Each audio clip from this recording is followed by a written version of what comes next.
I am. But we're muted. You are muted and you Okay. don't need to unmute to talk. This device. Oh, just that.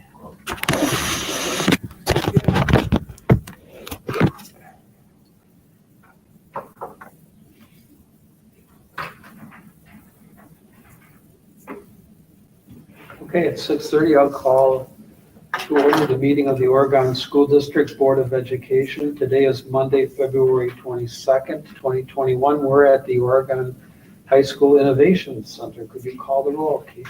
Ms. Garrison, Mr. Maring, Here. Ms. Flanagan. Present. Mr. Pankratz, Present. Ms. Bijak. Here. Mr. LeBrun, Here. Mr. Zach.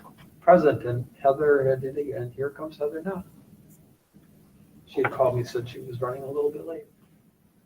So if you'll mark her present. Yep. All right, our agenda tonight has one action item, policy 180, followed by committee reports and information items, report on the primary election, and then Dr. Bergstrom's regular report on the opening of school, the medical working group, and equity update. And superintendent report. So I need a motion to approve the agenda as posted. So moved. A motion, a second. I should note that I have proof that the meeting's been appropriately noticed under Wisconsin open meetings law. A motion to approve the agenda on a second. All in favor signify by saying aye. Aye. Opposed? Motion carries. It's nice to do that instead of roll call. Just gotta tell you that, and Katie likes that. All right, consent calendar. Is there any item on the consent calendar agenda that any board member wishes to have removed? Seeing none, I need a motion to approve the consent calendar items. So, Tim with the motion? Yes, I'll move. Are you gonna? Yeah. Is there a second? Anna's got the second. So motion in the second. We have a number of donations. Daniel Coyle contributed $100 to the Stuff the Bus donation. The Oregon Educational Foundation donated $1,500 for finger fidgets for the district. Then Anna Seidenstricker and Katie Heights donated to the 18 scholarship. So we thank them for their donations. This is the time of the year, unfortunately, when we start seeing retirements coming online. And this year we've got a number of folks who've been with us for a really long time and who we know really well and we're really sad to see go. Joanne Rudolph, the literacy coach at Netherwood and Prairie View, is retiring. Our friend Chris Clark, administrator who we spent a lot of time with, is retiring from the district. Our Reynold Konzinski, a special ed teacher at Brooklyn, is retiring. Dawn Donner Chambers is retiring as a school counselor from Brooklyn. All those folks have been with us for a long time. And then Doug DeBrew, who I know a lot of us know because our kids have gone through either trials and tribulations of calculus or cross country. And it's hard to believe that Doug's retiring. He's made an incredible impact on a lot of kids' lives. So we wish all of those folks well in their retirement. We thank them for their years of service to our community, and we wish them the best retirement that they can have. So with that, why don't we call the roll? Just one note, Heather will need to abstain from the minutes from the previous meeting. Yep. Okay. There weren't any minutes in there. Okay. Okay. Go ahead, Kate. Call the roll. Mr. LeBrun, Yes. Ms. Bijak. Yeah. Ms. Garrison. Yeah. Mr. Maring, Yes. Ms. Flanagan. Yeah. Mr. Pankratz. Yep. Mr. Zach. Yes, consent calendar items are approved. Has anybody registered to speak? Nope. And I don't see anyone here, and hadn't seen anyone come in, so we're back now to public comment in person. And we have social distancing space available for people who want to come to our board meetings now that we're meeting in person. We limit the number in the room, but we have a waiting area outside. So if anybody in the future wants to address us publicly, that is the means by which that happens. Okay, OEA report. I saw Laura had signed on. Anything from OEA, Laura? Nothing tonight, thank you. Okay, thanks, Laura. Student report. We've got both Chloe and and our friend Mr. Palmer, who's going to South Carolina. Andrew, who's going to give the report? Both of you or? She'll start. Go ahead. Well, I think the students at OHS at least have been doing well adapting to all the new social distancing and mask wearing practices. I'd say they're really all getting used to a lot of the difference in schedules that has been caused by the new hybrid starting. I'd say from a student perspective, at least, I think the biggest room for improvement would probably be social distancing in the hallways between passing times, just because the hallways aren't that wide, as well as people like to talk to their friends.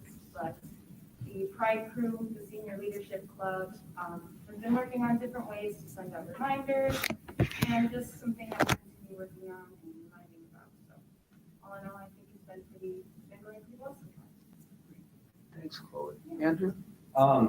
Just to reiterate what she said, we have been back. I think we each had, 4 days of in-person now.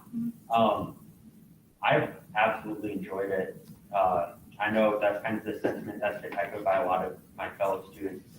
One of the biggest things I'm hearing though is when will we be moving to full days? I know a lot of kids, and teachers for that matter, want to kind of move to that full day because they really want to be seeing their teachers or students more, and they really feel that that's where their education flourishes the best.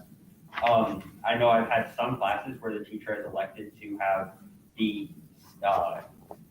online synchronous classes at the same time as the in-person classes, with those students joining on a computer and then working individually with a student in that class. And I think that's worked pretty well, and it kind of helps the students who elect to stay online, since it increases that window by about 5 to 10 minutes, depending on whether it's an AP class that's a skinny or a full block, which helps increase the equity in education. But other than that, I think that's something we should really start to be looking towards and moving towards in the near future. Okay, thanks. And I think probably Dr. Bergstrom's going to address future plans and kind of our vision as part of her report. So, all right. That takes us out of informational items to action items, policy 180, and we have, I believe, a recommendation coming from policy on it. Yes, Okay, floor is yours. all right. Our policy committee met on February 2nd, and we took action on a change to the policy 180 meetings section. It's a relatively minor change specific to section 180.0, which really refers to how board members will be notified of a special meeting. The policy as it is written requires that our notice be delivered personally or left at our residence. But state statutes and policies have been updated to allow digital receival of those notifications. And so we're updating our policy to reflect that and allowing these notices to be received via our electronic mail to our school email address. And that is the extent of the policy change that we are discussing this evening. Okay, and I'll take that as a motion from the policy committee. I would move to approve Okay. policy 180 meetings with the changes in 180.06. Okay, and that was approved at the policy That committee was- meeting? Approved in our policy. Okay, coming from policy committee, the motion doesn't need a second. Is there any discussion? All right, we have a motion from policy committee to amend 180.06 as described by Anna. Motion, would you call the roll? Ms. Bijak? Yes. Ms. Garrison? Yes. Mr. Maring? Yes. Ms. Flanagan? Yes. Mr. Pankratz? Yes. Mr. LeBrun? Yes. Mr. Zach? Yes, motion carries. 180.06 is amended as described. Moving to discussion items, D committee reports. On anything else to report out of from policy? The only thing I will report, we do have another meeting scheduled for March 1st at 5:30. So if people want to mark their calendars for that, we'll be getting an agenda out for that. And I believe, will we be having that as an in-person meeting? I think we would. I guess I don't know. Gina's shaking her head yes. Yeah, okay, so this will be an in-person meeting. Details to come on that. So that's all I have to report. Thank you. Vision, Troy. Yeah, visiting met last week, and we had 3 agenda items. The first one was We're beginning the process for our strategic plan update for 2021-2022 school year. And I'm going to run through a little bit of the timeline on that just for the board's benefit as we go forward. So we will have our normal school leadership team presentations in April, which will kind of kick off some of the development of that strategic plan. The board will have a workshop in May to determine to set the goals. And then the 41102 policy that we've been talking about updating, which is the graduation policy, that will be revisited on tentatively scheduled for June 17th. There will be a summit with several parties involved in that. And then immediately following that summit, the administrators will have a summit to take what was learned at the 41102 summit to wrap that into goals for next year. And then those goals would be reviewed by Vision Steering and the board in July.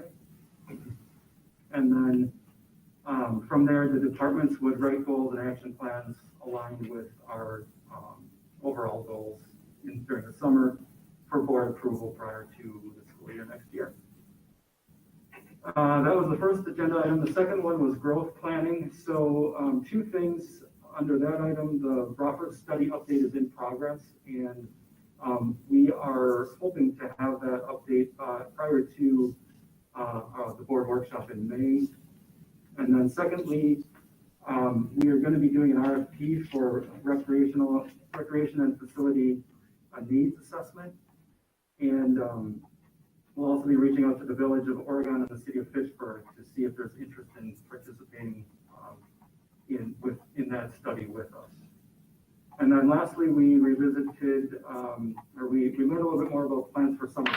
So the big change there is that we are going to rename that summer semester to note the new name that coincides with continuation of learning, and also to promote a love of learning. And Dr. Bergstrom is going to speak more about summer semester in her report later on. So with that, are there any questions from board members? Anybody have any questions of Troy? I'll look over here.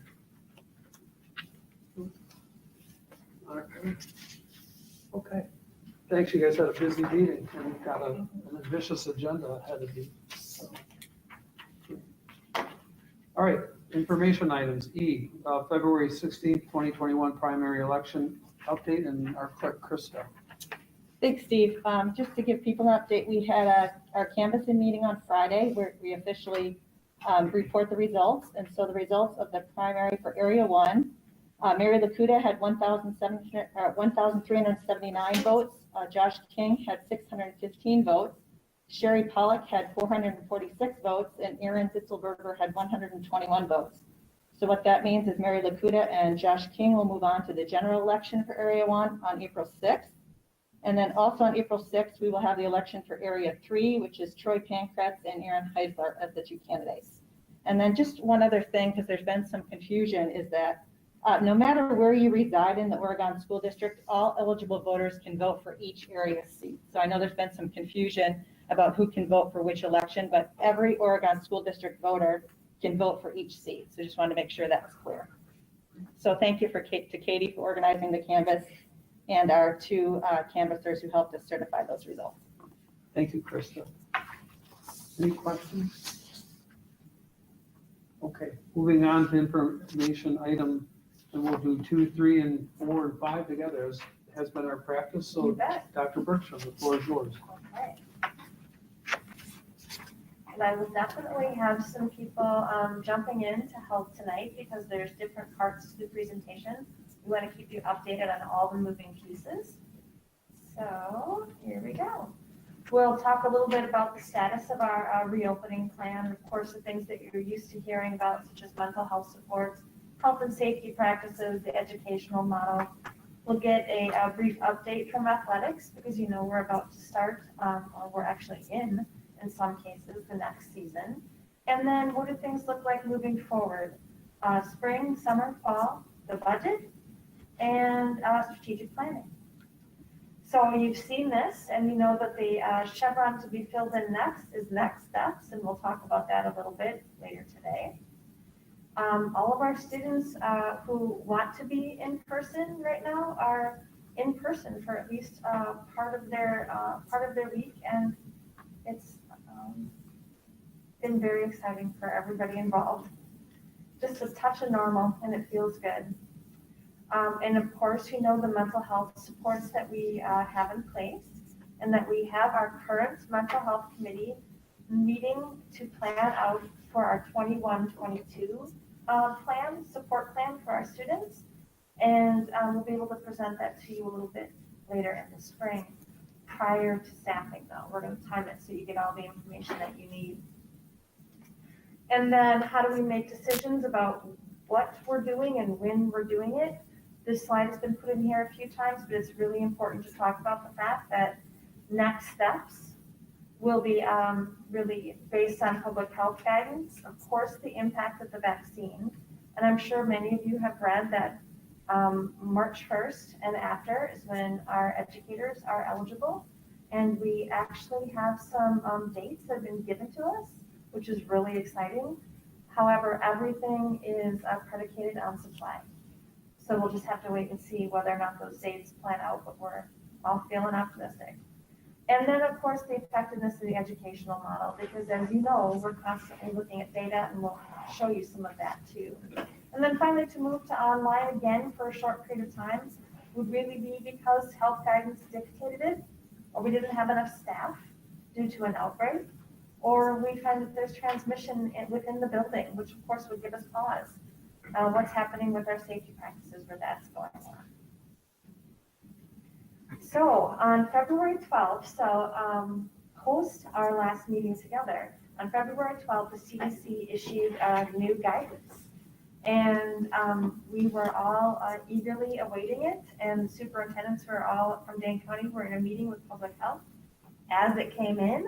And we were all pretty excited because we wanted to find out what public health would what the CDC would recommend and how it aligned with what we were already doing. Well, thankfully, every safety strategy or risk mitigation strategy that was in the document is what we're already doing and doing successfully. So that part is really good. But when we look to see where we actually were related to the transmission zones that they have indicated, right now we are in a high transmission zone related to the total number of new cases per 100,000. We're at 102. But this is interesting, but we also have, we're in the low zone for the number of positive cases in the last 7 days. So what we read when we read through the plan is that when you're in between two, you should follow the guidance of the one that has the highest restrictions. However, there are caveats to that too, and I'll get to it in a moment. There are some really great questions about how all of this is calculated, because if you go to the public health website, it tells you that the 7-day average is 17. But what that means is that that's a daily average, whereas the CDC is saying a daily average add up 7 days. So that's why it says 17 on our public health website. But in reality, the number that we're translating to the CDC chart is 7 times higher than that, approximately, because it changes day by day. So, as I said, it's kind of complicated because we're in the high transmission zone where CDC is recommending middle school and high schools are virtual only. And we just moved away from that. So what does that mean? Well, the CDC gave us some good guidance on that. They said when you were in this zone, elementary schools should continue hybrid instruction with all the 5 key mitigation strategies in place, such as universal use of masks, etc. For middle school and high school, they say that virtual is recommended. However, if the mitigation strategies are consistently implemented, such as school policies requiring universal and correct use of masks are in place, and the monitoring of cases in schools suggests limited transmission. If that's the case, then there is the ability to remain safely open, which thankfully that is the case here. We have no evidence of transmission within our schools, and the safety practices that we have implemented has led us to that point. Consequently, there isn't anything in the CDC that would make us think that we need to go backwards. However, we're highly cognizant of what they put in their report, as is public health. So we're all talking about it and ensuring that we are doing everything we're supposed to be doing to keep the building safe, keep our students safe. The building is just housed them. And then as far as the next important thing, and that's part of the CDC recommendation too, is continue to monitor what's happening in your community. And as we know, we have really great data dashboards through public health. We have 2 data specialists on our medical working group. And so we do get to have a lot of opportunity to examine data. Interestingly, Brooklyn tops the list of communities in Dane County with a significantly higher than average transmission rate. But we've seen that before. Sometimes one of our municipalities is on the list for a week or 2, and then they're off, and then they're on. And it just seems to go that way throughout the county. And we can see a little bit of that uptick, not necessarily just in Brooklyn, but overall, we're seeing an uptick in student cases that are reported to us. I think there were, I don't know, at least 5 today that came through. I sent copies of the letters sent to families to all of you. So far though, they are not based on anything related to school. So that is the upside to the fact that we are seeing a slight increase. And that really leads to the fact that we're all in this together. We all want the students in school, so we all have to be doing what is necessary to keep them there. And that of course includes families starting their day with the Panther Pledge, staying home if the symptoms indicate that you should do so. And then we all have responsibilities within the school, and that was, described really well today. And it's wonderful to hear that students are working together to try to ensure that we're using all the strategies that are open to us. And then the Panther Pledge campaign. I don't know how many of you have seen the videos, but they're pretty awesome. Students who are reminding students how important it is to pay attention to your health during this time. And that's just one of the strategies to help people become more aware of what is necessary and keeping us all safe. We've had social media strategies, we have website information, we have stickers in English and Spanish, and it's been a great campaign. And we've also mailed out all the stickers and the Panther Pledge to our Oregon Online families. And some people might say, well, why would you do that if they're online? Well, they're in the building for other things, right? It's wonderful. We hope they're in the building more and more as time goes on. So we want them to understand what the expectations are there too. That's why it's important that we remember what type of models we're using here, right? And why we're choosing them. All of our students have Oregon teachers. We don't outsource to Viva or Jedi or any other virtual institution. All of our Oregon kids have Oregon teachers and Oregon curriculum, whether they're in person or online. That commitment has led significantly to the choice of model. It impacts the model choice because we have to allow our teachers time to teach in person and to teach online. And as Andrew mentioned, concurrent instruction is always an option. However, we really wanted to commit to the most responsive model we could come up with, and that would be one where people have an opportunity to be with their teachers in small groups multiple times a week. So that's the flipped model that we're using for grades 7 through 12. Acquire some of the information outside of school, come into school in small groups with your teachers to really make that information your own. Our K through 6 students, they either have a phased restart teacher or an Oregon Online teacher, and they're coming in for half days to have that small group opportunity with their teachers too. Focusing primarily on literacy and math, but definitely sneaking in science and social studies and other subjects are taught virtually, asynchronously opposite when they're physically in school. And to make sure this is all working, we monitor data. Here's an example. I shared it last week, and it is the percentage, the number of students who received one or more non-passing grades, and then the percentage of students that comprises. So you see how it's, if you go back until 16, 17, we're within the range of what is normal for our students' first semester when you compare it to the last 5 years. Here's the interesting thing for the middle school. Because of their current format, they're not doing A, B, C, D, E, or A, B, C, D, F. They're just doing their standard scores, right? Standards reports, standards-based grading. And so in order to give you just a slight idea of what last year was like first semester compared to this year first semester, we went back and looked at some specific standards. And we pulled out the ones that were determined essential standards for the 2021 year, because the teachers have gone through a really extensive process to identify what is most crucial and make sure that our students are getting proficiency in those areas. So you can see from last year to this year, the first semester, the number of students earning a 3 or better, the number of people who have been deemed proficient or better.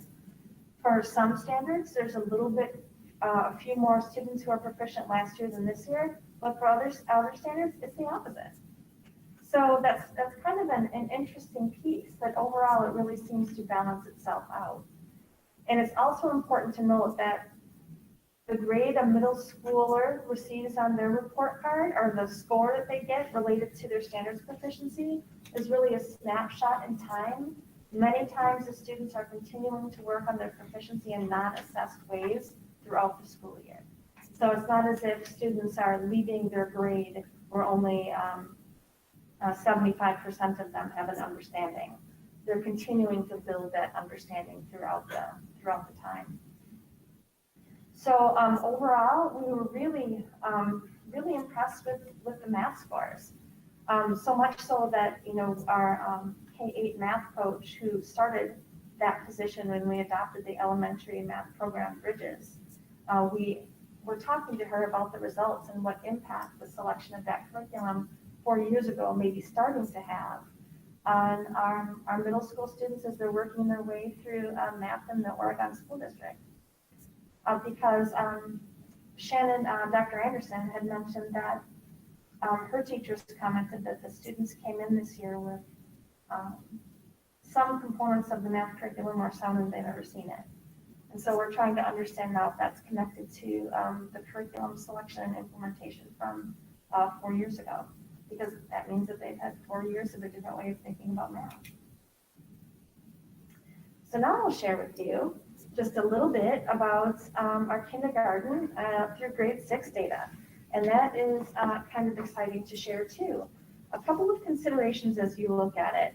And the first is that the data is 2 points of comparison this is literacy data, 2 points of comparison with a brand new assessment that we haven't used before. It's a computer-based assessment where students read into their computer and the computer scores them in a way that is similar to what their teacher would do if their teacher was sitting down next to them.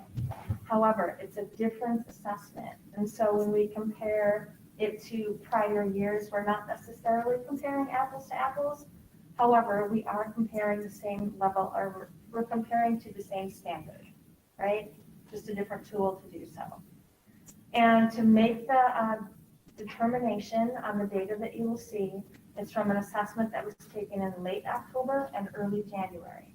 So you know about how much time was in between the data points, in addition to the data that's collected through small group work, assessments happening in the classroom, et cetera. So the MidYear data, we don't usually show it because we usually talk more about end of year data, right? How students have grown over the course of the year. There's a few reasons we don't normally take mid-year data to a board meeting. And first of all, It's because there's a huge range of development over the course of the year. Student growth is not linear. So a student that may not make as much progress through the month of March might have a giant spurt in March through April and get to exactly where they need to be. And so we need to make sure we're giving kids time and space and support to grow, and not necessarily expect them all to be on the exact same time clock throughout the entire year. And we often see really significant growth semester 2, and that's an important thing to remember. And then once again, I just mentioned that it was a different assessment. So here's where we're at related to that. You can see from kindergarten through grade 6, percentage of students who are currently proficient where we would normally put a mid-year benchmark, right? Now, as I said, those kind of benchmarks, mid-year, 3/4 of the year, a quarter of the year, it's very challenging because students are different and they don't all grow at the same rate. So it's sort of an approximation of, on average, where would they be around that time of year. So you can see the percent that right now we say, all right, they are exactly where we would hope they would be mid-year, whatever they're at. And then the next column is the number of students who are not proficient yet, but based on the 2 data points, they're on track to have at least 1 year's growth before the end of the school year. And you know how important growth is in our measurements, right? It's not just reaching a benchmark, it's ensuring that all of our students are growing. And then the final column are the percentage of students who aren't proficient mid-year and thus far are not on track for 1 year of growth. So what we would use this information for, I'll explain in just a little bit, but you can see that we have some groups that are a good sized chunk who haven't grown the way we would like them to grow. But here's where we need to give it a little bit of perspective. And this is the next slide. This is Prairie View as an example. And it's exactly what we were just talking about, mid-year proficiency or on track of 1 year of growth, back from 16-17 school year all the way through this school year. So you can see the range of students at this point in time who are meeting that growth and proficiency goal. And while I definitely say that we're slightly lower, and that shouldn't be a surprise to anybody given the fact that there's simply less time in school, right? However, we're within a fairly normal range when you look at 5 years over the course of time. I'm just showing literacy data at the moment because math data has all been curriculum based. And in addition to that, we did a comparison of report card scores for first semester of 1920 and first semester of 2021 for every grade level. And we looked at the domains. Domains are categories of standards, such as geometry or measurement and data, or numbers and operations in base 10, numbers and operations in fractions, that sort of thing. And we compared last year to this year. And everything was really right on target as far as the average score. We take all the first graders and we add up all the scores they received for numbers and operations base 10, as an example, divided by the number of students. What score do we come up with? Very little difference between last year and this year. So that's kind of interesting. As an example, I believe 3rd grade measurement and data average in 1920 was 2.78, and in 2021 it was 2.74. So that's pretty similar information related to that. So given this, what do we use it for?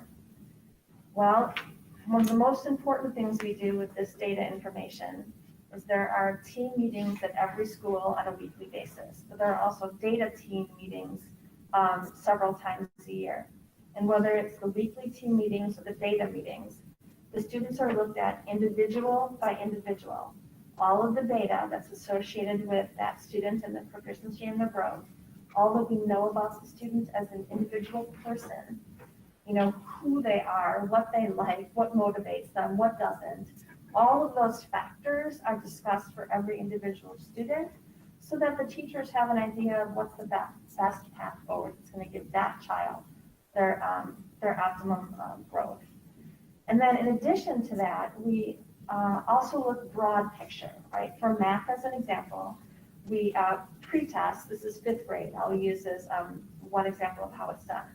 5th grade had a math pre-test that took prerequisite skills for the next upcoming 3 units of math.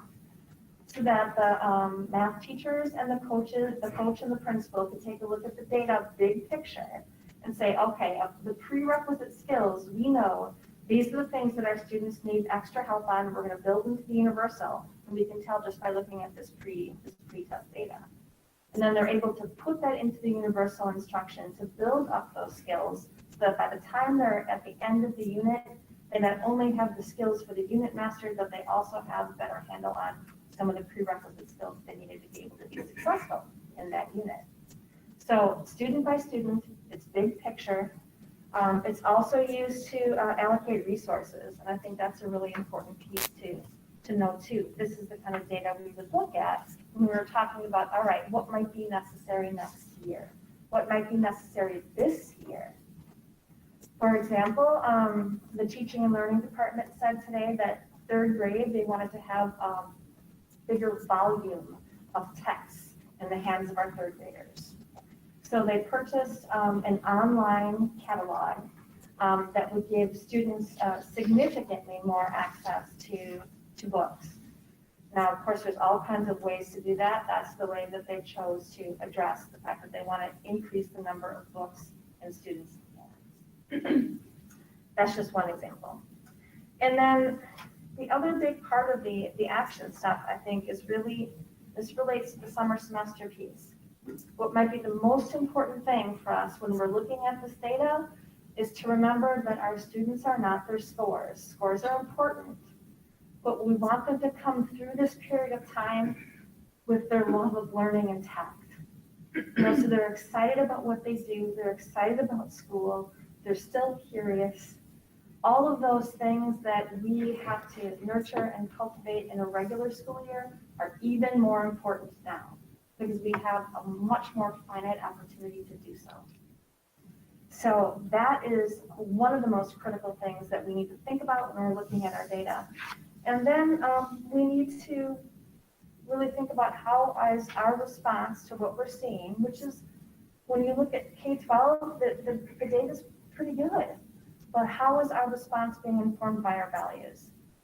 What are we thinking about related to relative and empowering learning experiences? How are we cultivating these strong family and community partnerships throughout this learning and growth process? Where does equity fit in? What are we doing to support our caring and professional educators as they're working through all of the things that we just discussed? And then finally, making sure our emphasis is always on the whole child and not just on whether or not they're meeting a benchmark that we have set artificially for the month of January. We have to look at them as individuals and what do they need to grow.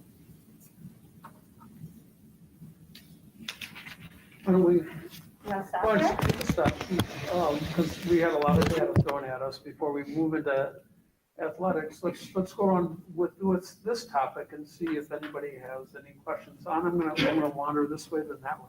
Okay, I guess you kind of answered it, but I want to make sure. So if we know we've got kids not on track for 1 year's worth of growth, we're taking some time to look at each of those individuals and what they individually need. And then I assume based on that, we are getting them additional supports or individual attention or the resources that they would need to be successful and to get to that point of being closer to being on track. Is that Absolutely. the correct assumption? Mm-hmm. What we would do in every year. That's just Sure. how we run our system. Yep. And then would those same students be students that we might recommend for the summer semester from the perspective of continuing to stay on track or continuing to be part of a summer school or summer semester situation? We do. We invite the families that are the students that we think would probably most benefit. And in some cases, we pre-register those students for some classes to ensure that they have access to it. As long as their families agree and everyone thinks this is what they want to do. Well, and I guess the last thing I will say is that I really appreciate the perspective of it's more than just the grades and the numbers. I think there's a lot of additional factors at play here that I feel our district has done just a tremendous job of prioritizing at this point in time. And so this is one piece of information that we need to be cognizant of. So I appreciate the data, but I also very much appreciate the additional, I guess, soft sides of this year's educational situation. So that's those are my questions at this point. Troy? Yeah, I guess I'm going to back up prior to the data when you were talking about kind of where we're at. And I want to confirm my understanding of this because I think there's it's a confusing topic. But you know, the reason that we are where we are and we're not able to take a step forward with providing more in-person time in our buildings is because we don't have the staff and we don't have the space to do that right now. Correct? Probably more staff because you can spread, you can make classrooms out of all kinds of strange spaces if you need to, but it would be staff in order to ensure the 6 feet of distancing. And it's the 6 feet that's really driving that. Yes. As long as we're going to maintain 6 feet, we're going to be limited by staff. And yeah, I mean, I toured one of the elementary schools last week, and it was interesting to see all the innovation going on. And there was a teacher that's teaching in the doorway between 2 classrooms in order to provide more space. And there was a classroom in one of the common areas. And so I think, you know, we're doing things that we need to be doing in order to provide that separation in that space. So then going to the data, you mentioned the weekly team meetings and the data meetings, and I guess I just want to point out that those are things that happen in any year. This is not something that we are just doing now. And this is, I'm sure we're doing it at a higher level this year, but it's really part of our routine. It is. And you know, and when you talked about how we normally wouldn't report mid-year, that's because we have such a strong intervention system and additional supports that happen throughout the year to make sure that at the end of the year that we are doing everything we can for students to reach those goals.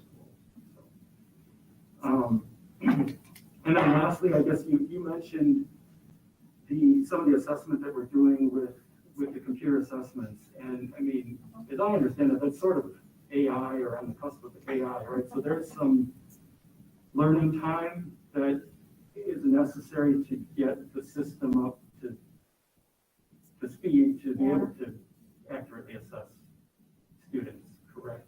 Yeah, it's just a different way of doing things, and I'm sure it impacts some students to read into a computer as opposed to read into a teacher.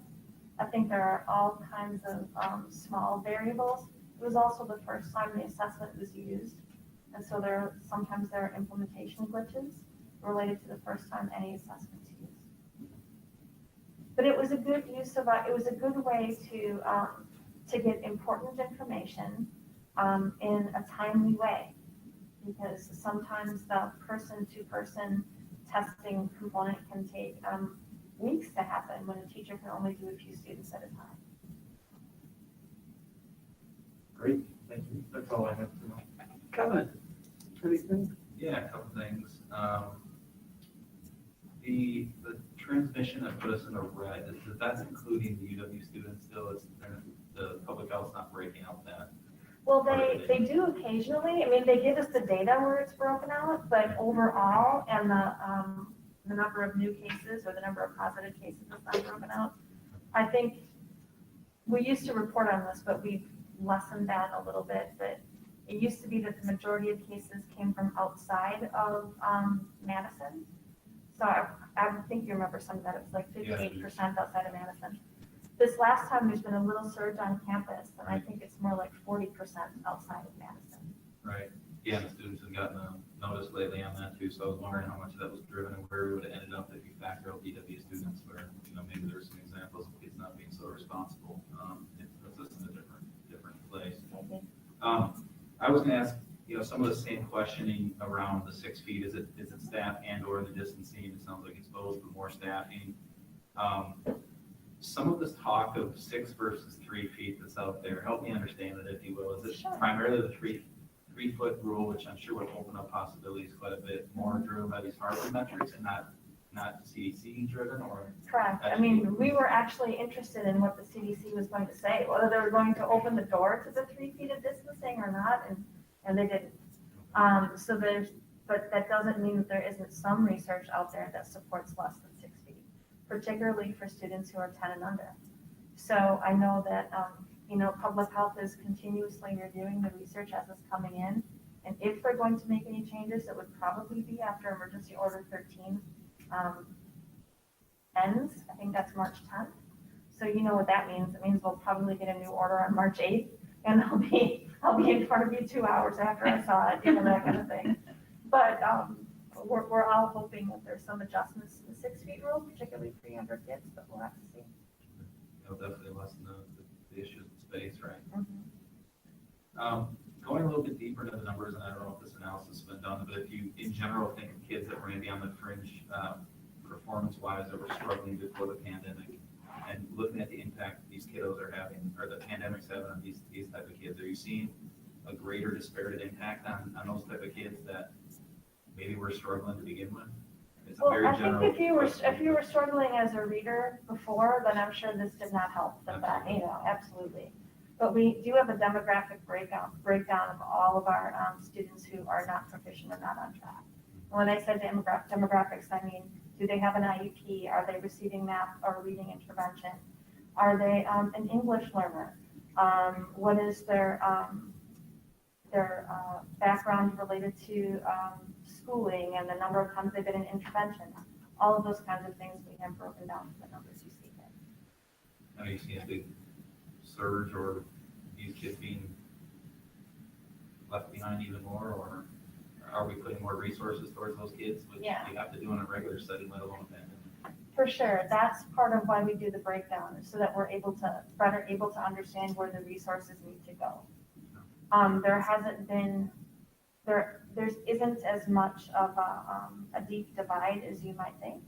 I think that there are, students who are struggling across all of the groups I mentioned, including, we broke it down by phased restart and Oregon Online too, right? So we did all of that. We're not 100% sure what story that data tells us yet, but we know that we have to begin to dig deeper in that to make really good resource allocation decisions, particularly as we come forward with the staffing plan for next year. One last question, if we're being optimistic, we have teachers getting vaccinated that are willing to get vaccinated, the rates continue to go down, and I guess the question I have is around the flip model, which totally makes sense and works now because you're sharing the same content with kids that are virtual versus students that are here physically. They're spending the time, as Mr. Kleiner said, while they're here, asking questions about what they've learned offline. Is there a continuum from that to being in person full time, where it kind of breaks down, because obviously you're not gonna have the kids watching videos at their desk if they're 3 days or 4 days or what have you. So I don't know if my question's making any sense, but. Yep, I know what you mean. Yeah. So what might be the next possible step, right? Is there something in between where we are and full in person? Yeah, I think. basically. Yeah. Well, that's one of the things that Mr. Kleiner and his leadership team and department chairs are discussing, I believe, Wednesday. It's a constant topic for us, because it's okay, here are the parameters in which we are currently living, but what is the best possible learning model within those parameters? And we wouldn't ever just say, well, this is it, and then quit examining, right? We continue to look for what might be better. And so that's, Mr. Kleiner shared with me today some of the questions that he sent out to his leadership team to continue to spark that conversation, because we're always looking for what might be better. And I know a lot of people are wondering, would concurrent be better? Where there was more students in the classroom and that students were streaming in. I think there are definitely some advantages to that model, but we also saw some disadvantages that made us think that's not where we wanted to go right now. Are we set up technology-wise to do that? And that wouldn't be a difficult reach for us. All right, that's enough questions. Thanks, Leslie. Heather? Yep, I have a couple of questions, going back kind of to the beginning in the mental health. Yeah. Now that students are back and most, the students who are in phase research are back and teachers are seeing them, can you share a little bit of anecdotal, are we seeing an increase or a decrease, or how are we kind of intaking students and are we appropriately resourced for the mental health support that we need to provide, or any key gatherings thus far on that? Well, I would say that we're appropriately resourced for what we know right now. But we are waiting 4 to 6 weeks after our high schoolers and middle schoolers return before we do another survey of that group of students. And otherwise, we know we have identified a large group of kids coming in that needed additional supports. And that's why we have all the things that we've been talking about. That's why those things are in place. So have we noticed any type of uptick in needs? No, not necessarily. But we haven't surveyed our students in grades 7 through 12 yet. And we may very well get a different picture when we do that. We also just completed the Dane County Youth Survey, which is done every 3 years and gives us invaluable information that's specific to Oregon, but then also we're able to see larger Dane County trends. And one of the reasons that we wanted to present the staffing plan to you a little later in March, as opposed to the beginning, is we wanted to get all of that data back. Because I think it'll help us really better understand where our kids are at compared to where they might have been 3 years ago. And what resources we need to allocate given what we're seeing. Thank you. Skipping ahead a little bit to the literacy assessment online, is that something that we're doing obviously this year, given the hybrid, or are we thinking about continuing that going forward, or TBD? Well, that's one of the things that John Tanner and Darcy Krieger plan to investigate a bit. Is there a role for it in the future? It was piloted prior to the pandemic without any, of course, any knowledge that we'd be where we were at. But it was piloted because it was an assessment that allowed us to get valuable information with in a shorter period of time, right?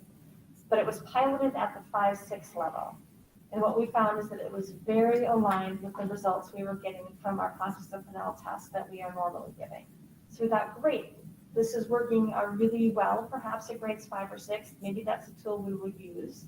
And then the pandemic came, and then it was the decision to expand it to other grades. Will we continue to use it for the younger students? That's a decision that's still up in the air. And honestly, I think teachers really love to just sit down next to their students and hear them read. Yeah, I totally understand for this year, but I just think about this huge results of, computer test taking versus in person, and maybe it works for some and maybe it doesn't for others, but I'd just be curious to think about that going forward. And the last thing is just a comment that I'm looking forward to taking kind of what we've pulled out as wins that we've figured out that are, that the pandemic, I guess, is the silver linings of those, and what we realized maybe wasn't working before, and how we can do things differently and applying it for next year. So, and those are the presentations in late April. Yep, so yep. Yeah, it's going to be fun. It's exciting to be able to get some of this information, and so thank you for putting that together, and will help guide how we think about going forward. Yeah. So thanks. Boy, lots of information here.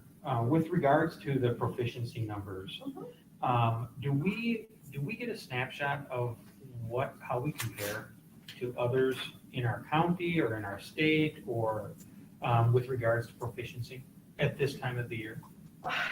No, because we're not using anything that's necessarily standard across the district. And that was really good. That's where my question was going. But forward testing, that's where we'll definitely be able to get that's a statewide piece. So we'll be able to get a snapshot from that. And when will that take place? Oh, it's a very broad open window. Okay. It's end of March through all of April, I believe, is our window to administer the assessment. Okay. You mentioned the Dane County Youth Survey. Who all participates in that here? Oh, I think it's every school district in Dane County, but here, grades 7 through 12. And do we have is that a computer-based survey or It is that is. an in-person survey? So whether you're Oregon Online or Phased In Restart, you participate in that. Do you have an idea what level of participation we had this year? Yeah, we had to reach a certain level in order to make sure the data was accurate. So I'm sorry, I don't know if Amy Miller's on, she did. But and not only the number, but make sure that the students who took it, it was representational of us as a district. Mhm. So there's a lot of attention paid to that. So I don't know exactly how many we need, but I know that there's a threshold in order to ensure it's representational. And the last question, the data, the proficiency data, you mentioned that we have Phased In Restart and Oregon Online was all the same before the last month or so. What is your sense we're going to see by the end of the year of how those compare? What's your best guess? It's pretty hard to say because there isn't a significant difference now. Yes. So and I that's don't know if why we're I going asked. to see things start to split or not. Because, our phased restart students in the current model, I'm looking at thinking about elementary now, right? They have opportunities to be in small groups with their teachers for 2.5 hours a day, and that's really important. But that's about what our Oregon Online students are also getting. There really isn't a lot of difference in the amount of instruction, just where they're getting it. So I'm not sure how that will impact them over the course of time. There isn't a significant difference at the moment. Okay. And that is very encouraging that there isn't a significant difference at the moment. And I'm just hoping that persists for sure. That's all I have. Most of my questions were touched on. I just have two. One, and maybe this is a slide before I missed it, the slide that you're currently on. This is this year snapshot. So how does that compare to a regular year? Or is that this in terms of, okay. So that's why we took one Okay. school, Prairie View, and gave you 5 years of data so that you could see how it compared. Okay, With the understanding that different assessments were used. okay. And then second is just a comment, and Tim brought it up too about the Dane County Youth Assessment. I mean, that's been a useful tool for us for years for a lot of different things, AODA, mental health, all those sorts of things. So that's something that I always really is meaningful to me as a board member when we get those results every year. So I'm looking forward to seeing that. Okay. I'm glad to hear that the administrative team is going to continue to meet and talk about what the next chevron looks like. Because I'd always assumed that there was going to be a chevron in between where we're at right now and everybody back in. So, I'm optimistic given the numbers and the vaccines that there will be another step as we move towards fully integrating our students back into the building. I think that's always been our goal. And it's been consistent with the progress that we're having right now. I've been doing a lot of thinking as I'm approaching the end about kind of themes that we've had in the district. And one has been continuous improvement has been a really important mantra in the philosophy of this district for over 20 years. And we've talked a lot about assessment data and the importance of looking at that for purposes of continued improvement of each child. And I think that's important to remember, that we don't get lost in looking at data to saying, is this model of delivery better than the other necessarily, or we're caught in the pandemic and did we make the right choice and that sort of thing.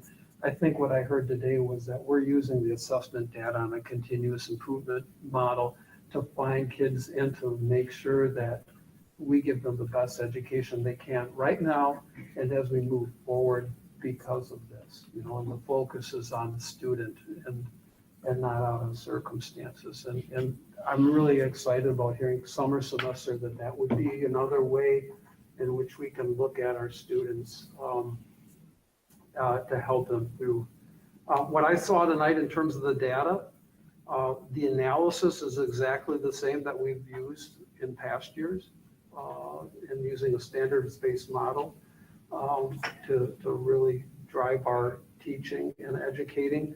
And, the numbers are fairly consistent with what we've seen. But, What becomes important then is looking at those numbers as we have always done and see what students can we make improvement on, and how do we do that? And it's really, really great to hear you that's still ongoing, even though we're in a little bit different delivery model. The measurement, the assessment practices have been consistent, even though the delivery's been somewhat different. So. All right, we'll go to athletics. We are. All right, I'm going to just hand that over to Mr. Carr. Hello. Just wanted to give you a very quick update on where we are with athletics. Today was our second starting day with volleyball. And if you look, Laura and I pulled this data together to kind of show you the numbers of students who have signed up currently for this year for the alternate season compared to the fall of 2019, so a year ago. And we actually have one more student that has there's 332 people that have signed up so far, which is more. There are some kind of hot spots. Volleyball is up, football is up quite a bit. So we'll work through those numbers. Everybody else is pretty static. So just wanted to kind of give you the timeline of when things start. So we started today with volleyball, and then football and girls tennis will start March 8th and then down the line. Again, just wanted to share with you, we're still doing the health and safety protocols. Today was the first day for a really big group of students. And it was a learning curve for them, but it was good. So they are understanding the importance of doing the health check. And Laura and I slugged through kind of some questions and answers that took most of the day today. But it was good, and our parents were receptive to kind of our process, so that was good.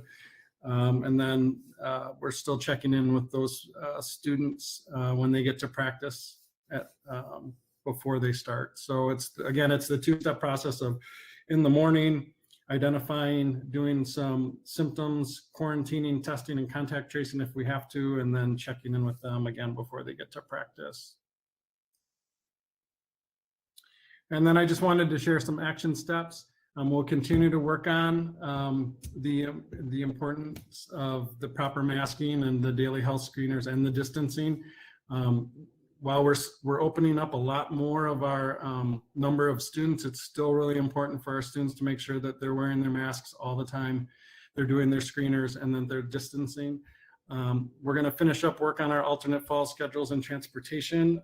The varsity level sports are done. We're trying to add some additional opportunities for our lower level people, and we're going to continue to plan with Deb Wassingham and I are meeting with the village tomorrow to talk about facilities, because as some of you may or may not know, we also help coordinate the facilities for the village. And then we're working with Andy and Zane on kind of an opening plan for our facilities on campus. So those are kind of the things that we're working on. Leslie mentioned emergency order number 13 is in effect. 14 will probably come out on March 8th. And then we are meeting as ADs, we're meeting with public health on Thursday to see if there will be any impact of the CDC guidelines, because if you've read through those, they're a little bit different, and the CDC guidelines were the first to address sports within a school context. So we're meeting with public health on Thursday to see if that will impact how we do sports going forward. I think with that, I'll take questions. Tim's got a question. Yeah, Mike, I got a couple of notes from parents who are looking to get facilities scheduled for practices and games. And right now, it sounds like we're not taking any reservations, no matter how far out, for facilities. Is that correct? Yeah, so tomorrow we're meeting with the village to discuss that piece, and then Andy and Zane and I are going to meet probably later this week. Our target is to start taking reservations on March 15th, because then we will also have a better idea of where we are with emergency order 14. But that is kind of our target right now. Great, thank you, Mike. Yep. Any other board member have a question? Heather? Yep, thanks, Mike.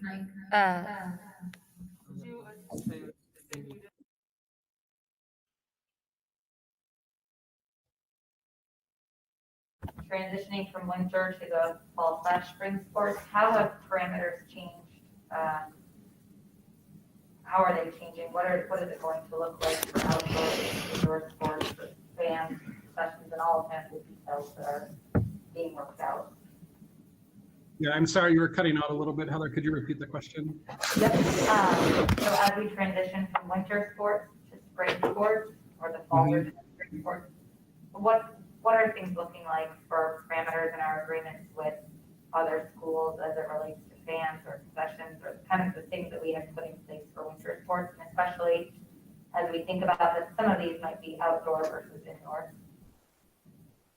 Yeah, so right now we're planning on, we're using the same kind of guidelines we did for the winter. We are going to travel for some of our indoor sports because our indoor sports are limited. And a lot of those places like Beaver Dam High School is actually helping out all of the Dane County schools by hosting volleyball there, and we will probably be doing that with no fans. We are looking at the possibility of hosting outdoor events with a target of 100. So that might mean fans for some games and sports and no fans for other sports. But we're kind of holding firm on the requirements that we agreed to for the winter sports. Okay, thank you. And a follow-up to that would just be, going forward, I'd be interested to see some of the numbers on what the budget difference might look like, given the movement of, not only the fall sports going in spring, but just what it looks like from a financial perspective. Yeah, we can definitely pull that together for the next. Yep. Great, thanks. That's it for me. Great, anybody else? Yeah, can I just follow up on? Yep, go ahead, Kevin. questions? So my next question is on Heather's question. So the indoor sports, I understand we have the same protocol and requirements in terms of fans, but when we go to outdoor sports like soccer and that, is that when it opens up to 100 in general in terms of total attendance based on the current emergency order? Yeah, under the current emergency order, we're at 100. So as ADs have talked about for games like football, we will probably have no fans because we can only limit each team to 50 players. So that will do that. If we have games like soccer, we may have 25 players on each side, and then we would maybe entertain looking at 2 fans per home team. We haven't solidified that yet, but we will have to stay under that 100 number for even our outdoor sports. Thank you. Unless the emergency order changes come March, whatever date it is. Correct. Okay. We have to plan now like it's going to stay the same. Sure. Thanks, Mike. Okay, Leslie. All next right. topic. Moving forward, so we're talking about spring, and we're talking about what might be able to be different. And we know that public health is continuing to review the research.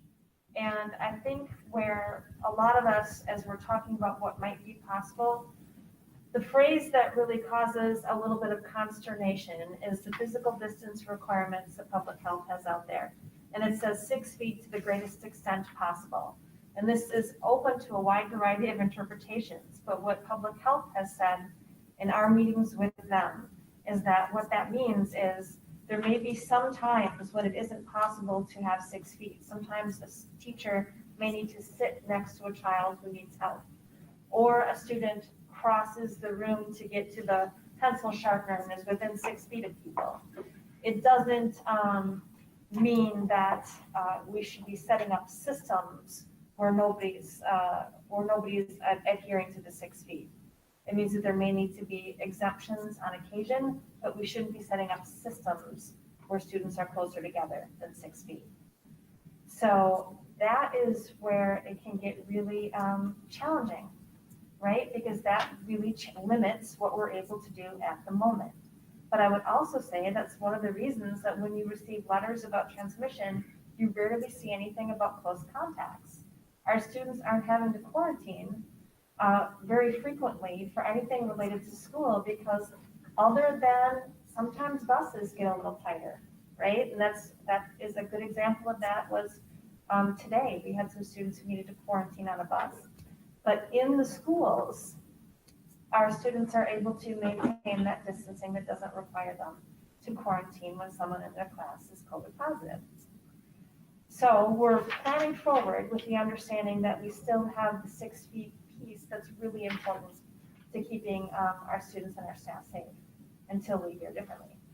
But we're also planning forward related to some of those large milestones that are a part of a lot of our young people's and their families' lives in the spring, right? What is possible for prom? What is possible for graduation? Now, it's almost comical to think of an actual socially distant prom. And there's something slightly comical to that. But what is possible, right? So what the superintendents have been doing is keeping a running list of all of these milestone events and putting down what they'd love to be able to do because they feel like it's within the safety guidelines, and then getting feedback back from public health. So it's been a really nice exchange on what is possible and what isn't.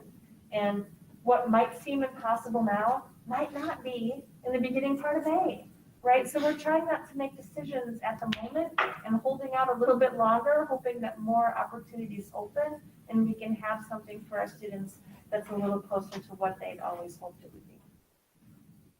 So just wanted you to know this is a constant source of conversation, but we're holding off on final decisions because we're hoping that more opportunities open for us. And that gets to thinking forward related to our summer semester. And we know for K-8, we have specific goals. We've spoken about them before. And it's the idea that we're not trying to take students and try to cram in everything that they didn't learn in the course of the year and try to make sure they learn it in their 4 weeks of summer school, because that would just lead to a miserable experience for students who would walk away from that probably more disengaged from school than they were originally. So what we're trying to do is to put together experiences that promote this love of learning, where they're learning and they're having so much fun they don't even really realize it, and supporting their continuous growth, and to maintain connections, right? Because school is an important connection point for a lot of families, and when we offer a summer semester, we can maintain those connections with people. And then for 9-12, we have a lot of possibilities related to unit recovery, which is if a student didn't pass a unit and that, or a few units leading to an F in the course, instead of having to repeat the entire course, they can come back and they can demonstrate proficiency on the units that they weren't able to pass the first time. And we have that along with when students need to take the whole thing over. We'll also have lots of enrichment and advancement opportunities, and John spoke about this at our last meeting, or our vision meeting, where he spoke about some of the hands-on courses that didn't get to do what they really wanted to do. Want to offer opportunities this summer so that the students who took the class could still come in the summer and do some of those hands-on things that will only enhance their learning. And then also offering some first-time courses. And you know that summer semester will be in the month of July. The dates are here. We'll have both in-person and virtual courses. Most of it will be at the high school because it's just much easier to have one-stop shopping as long as we can maintain whatever distances required at that time. Let's hope that's not our factor anymore. And then we will have 4 times that courses will be running. So what do we still have to do? Finalize class offerings, determine staffing, and make sure our families are getting all of the information that's relevant to registration by mid-April. And what are we planning for in the fall? Well, of course, we're planning for in-person instruction. So as we're working through the resources that are necessary to support our students after this unusual year, what needs to happen related to mental health and social emotional learning, academic supports, how does that impact staffing, how does that impact budgeting, and you know that is my lead in line for Mr. Weiler. All right. Thank you. As I was kind of reflecting a little bit today about where we are financially. I was thinking about how uncomfortable I was in the fall trying to project where we're going to be. And I can honestly say that we are in a better position than I probably could have imagined at that point in time. Things have been going pretty well for us from a financial perspective.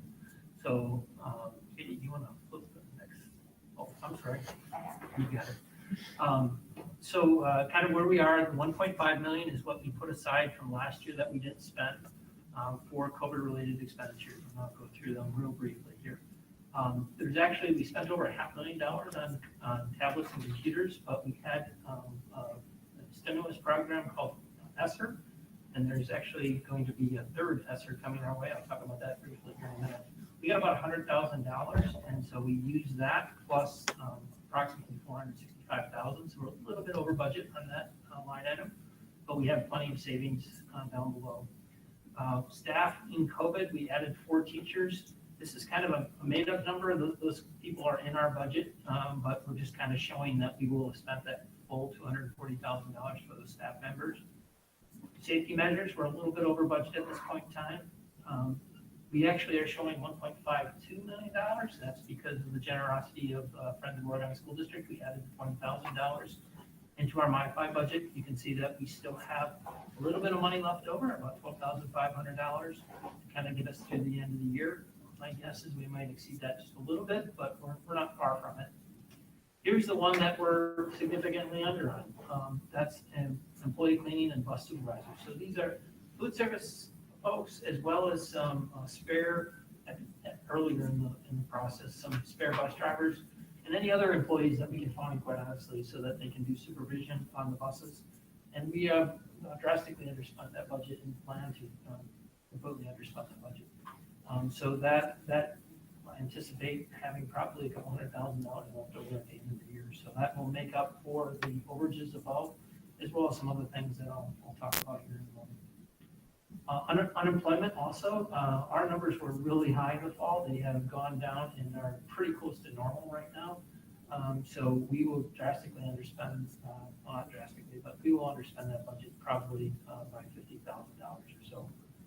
$40,000 to $50,000 would be my guess. We still have a little bit left over for our learning resources and online curricular tool budget, and we're just slightly over on our academic planning team. But again, in relationship to everything, we're in pretty good shape, and I would anticipate underspending this budget. Next slide. So talk about some other budgets that we have. And I didn't go looking through every single budget because there's lots of them. But I want to look for the ones that are kind of the big impacts and where I anticipate some differences. So transportation right now, we spent through February. We typically pay for February bill or any monthly bill in the middle of the month. So that was a week ago. 42% of our budget to date. If you kind of figure out where we are in the process, we paid 6 of the 12 payments. We do pay our contractors through the summer. We take some of those costs and spread it out to help them with cash flow. But the last bullet is probably the most important thing. Current budget will be underspent. Again, probably by 6 figures if we continue to have the model we have. If we go to a different model, which is less intensive, because quite honestly, the current model is pretty intensive. Our drivers are driving 6.5 hours a day, a lot of them. Just the amount of runs that they have to do is constant. That number actually could improve. We could actually underspend even less, or more. Underspend less, more. Yeah, right. Sorry about that. All right, next slide. Significant amounts with other significant accounts with potential savings. Contracted cleaning. Our evening cleaning is contracted historically in the district for many years. We have drastically underspent that, probably by about $50,000 a month since September. So that has been great. We are now ramped up in February, and we're close to what our budgeted spend would be, a little bit less than that because we're not currently in person on Wednesdays. So I would anticipate, again, a significant savings in the contracted cleaning budget.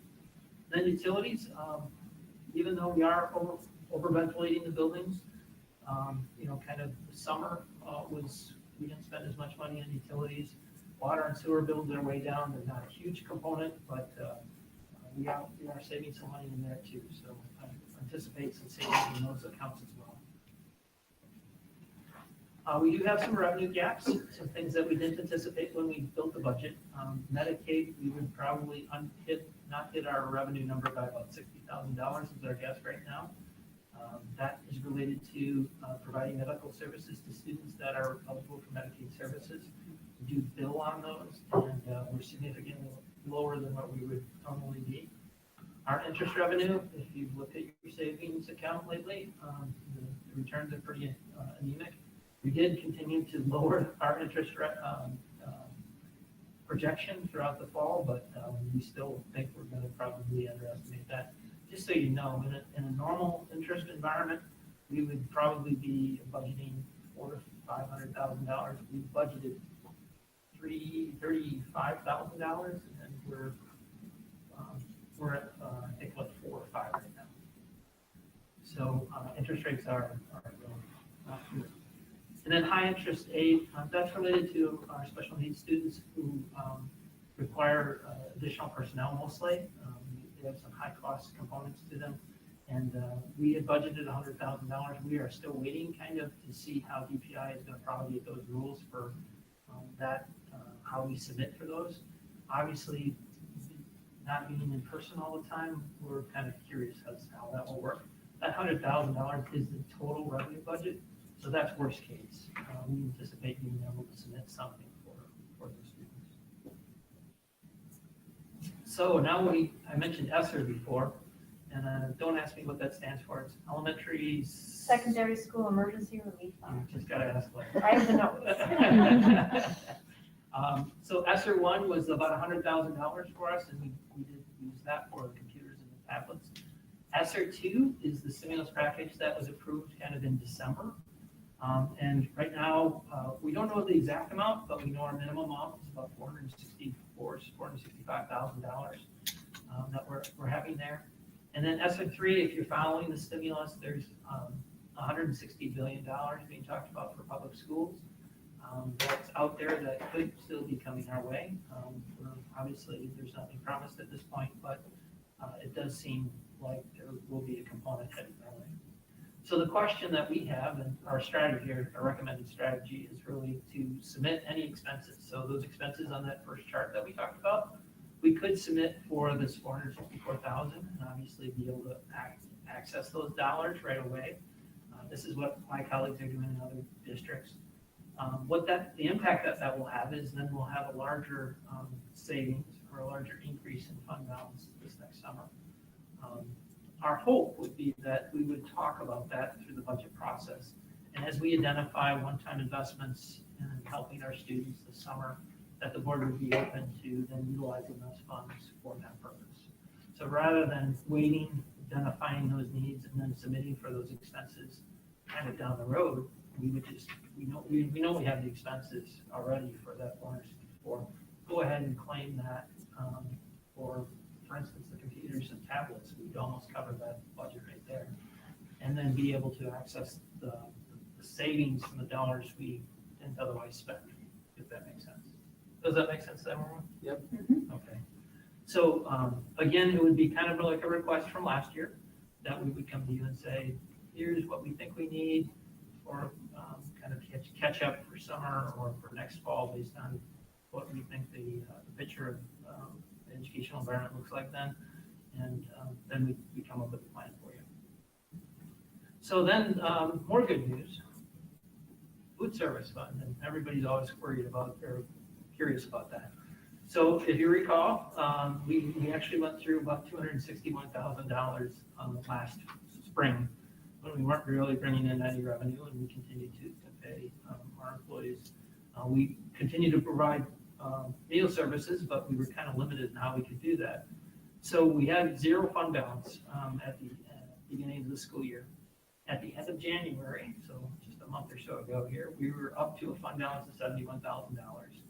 And our revenues or expenses on a monthly basis right now are running around $30,000 to $40,000, depending on how many days in the month that are happening. And that's related to the 10,000 meals that we're providing from week to our community. So feeling really good about food service. They should be in a a much better improved financial situation. The one asterisk that I'll put on that is depending on what instructional model we have, what that will look like down the road if we start providing lunch in the schools. We'll have to kind of think about whether we'll be able to continue to provide meals to the community like we are now. So, but we'll work on that and try to do that if possible. The only thing that's a little hard there is you can't provide a meal to a student in school as well as a meal to the student at home. That would be kind of doubling that. So we have to come up with a process to make sure that that doesn't happen. So with that being said, what questions do you have for me? If any. Anybody have any questions for Andy? So Andy, as I understand it, again on the meals, there is no qualification threshold for those meals. Is that correct? From an income perspective, correct. There is, you have to be 18. Under 18? Yeah, under 18, you're right, sorry. That's really the only qualification. Currently, yes. And that, we have flexibility. The program's actually been authorized through until September, but with the amount of flexibility we have now, it's only been authorized, I think, through June. So there's a question about what July and August look like, and maybe even September, actually. From the federal perspective, a lot of latitude has been provided so far. I have a question, just clarification on the last comment about providing meals and delivery to homes as opposed to if we're starting to have meals in schools.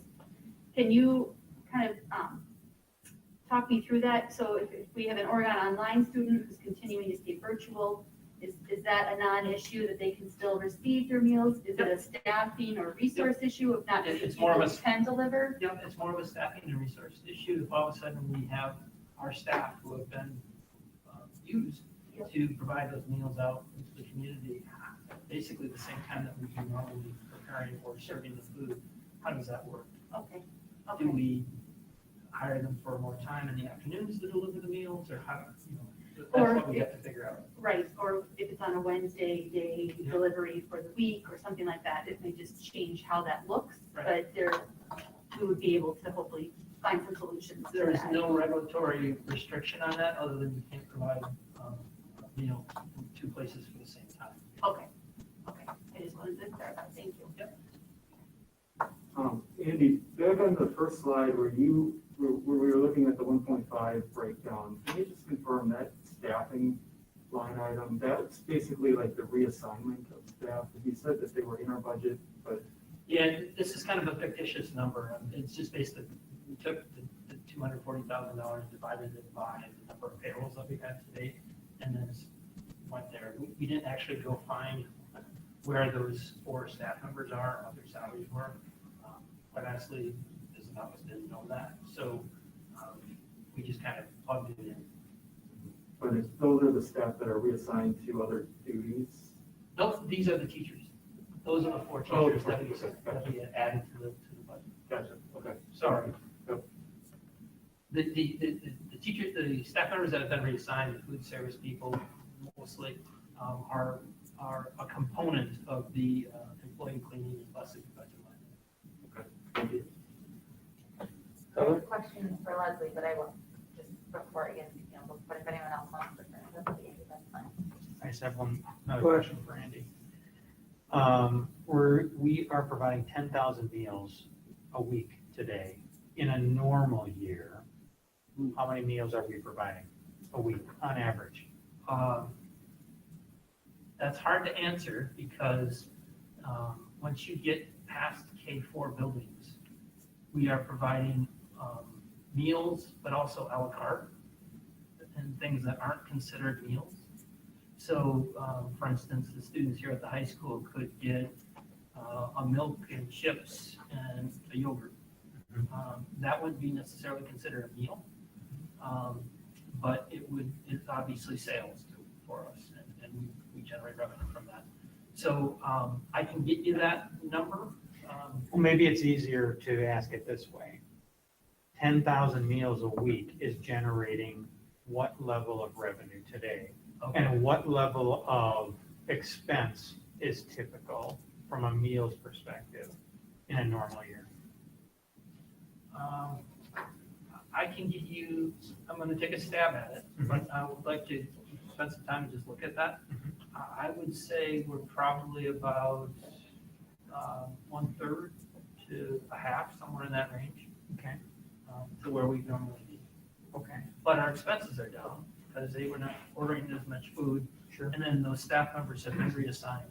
The other thing you have to keep in mind for the food service component is we have significantly less staff members right now than we would normally have. We've had a number of staff members who didn't feel comfortable either working or decided that this really wasn't for them this year. They like spending time with kids and seeing kids, and that's just not the job this year. So I think Sarah said we're down, probably down 10 people. We're down 15 if we were to open the Forest Edge Kitchen. So when we've talked about what the summer's going to look like, Sarah's life is going to be trying to find 15 people to help us run the school kitchens next year. So we're delivering twice or more as many meals with significantly less staff today, even though those meals are going out in the community. Yeah, and when you say twice as many, I was saying. Well, 10,000 meals a week compared to half or a third in a normal year. We are providing about a third to a half, and we're getting about a third to a half of the revenue Okay. that we would normally get in a normal year. That's Okay. how I was answering the question. Oh, I see. Okay. All right. Thank you for clarifying that. Yeah. Okay. Heather? Yeah, I just wanted to go back, Leslie, to some of your updates, and I'll go in seasonal order here. For spring, should the city be here Tuesday? No, obviously prom and graduation is a different anything, but what is the timeline for how quickly that we could? Well, we talk about that all the time, and we've Yeah. spoken about that with public health even. Yeah. Is that if they're going to make any changes, then we hope they do it with giving us enough notice so that we could make whatever adjustments need to be made for Q4. Right, okay. So that would be, if anything, the goal would be for, okay, thanks. And then going to summer, I know you'll continue to update us, but any sense of what it looks like from obviously this is dependent on staffing and how closely we can all be together, but what it looks like from a capacity perspective or class offering perspective, and if kind of outside of the box thinking, whether it's outside classes for that's possible. What are we thinking about in terms of how summer, sorry, and I think I said school, which by the way, I love the summer semester name, so let me take that again, but what, just overall picture, what are you thinking and what is it feeling like? Well, we have a whole different structure for who's leading what components of summer semester. And so we have a lot of really talented administrators who now have a portion of it, as opposed to trying to run the whole thing. And John Tanner is orchestrating the whole piece, right? He's overseeing that whole component to it. So when he gave his update last time, he spoke about the fact that we would still have the classes that are really just about making sure that students are having fun with the basics, like say yes to reading, say yes to math, all of those things we plan to continue to offer. What we offer beyond that is often up to the creativity of teachers who are designing the classes. So, they're just crazy fun things like pancakes across the world is the example he gave. Who wouldn't want to take that, right? And you can also teach so much related to math and social studies and you name it. So it's that type of creativity we're opening the doors on for our staff, and they're usually really wonderful about it. And do you feel like that's great? I want to take the pancake class. Do you have a sense of teacher interest and how, and just thinking, will there be enough space to get the kids in who either A, need it or B, want it? Well, the great thing is if we have enough teacher interest, we can always have it at more than one spot if we need to. Plus the high school's huge, Right. and a lot of the kids are little. So I think we'll be able to fit a lot more of them into a classroom than we might otherwise. But yeah, we would definitely, if we had more students than we could fit comfortably, then we would expand the site. Now, will we have enough teachers? This is when they're handing in their proposals, so we'll find out. And of course, our preference is always to hire our teachers, but summer semester has also been a useful recruitment tool because teachers come to us, or new teachers come to us for their very first job, and then we have the opportunity to hire some very talented people that way.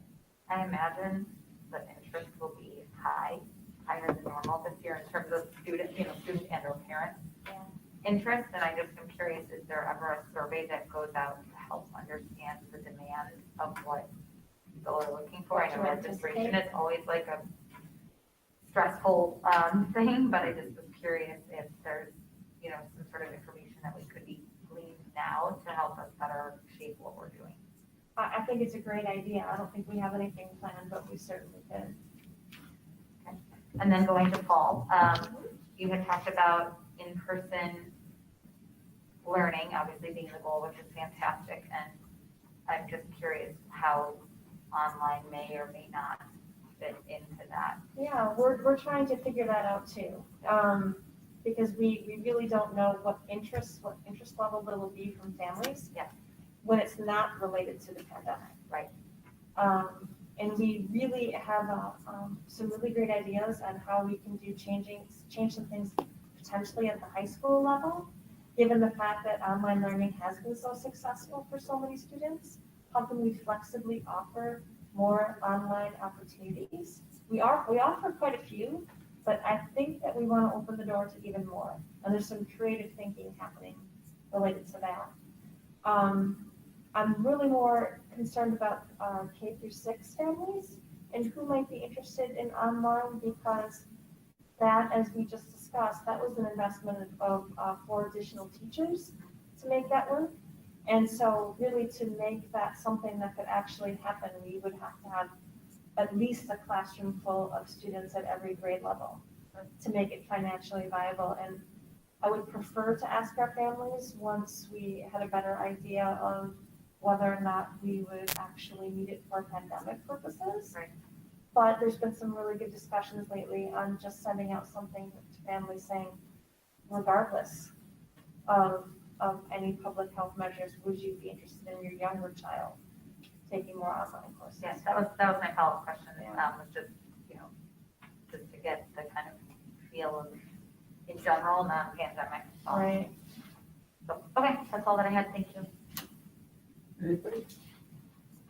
Just a question for Andy and then maybe Leslie is that we had about $1.5 million that would have gone from last year's budget into our general fund balance unallocated. And we dedicated that towards COVID-19 relations. So what I'm hearing is that the educational choices that we've made through our delivery systems, we've been able to fully fund all the choices, right?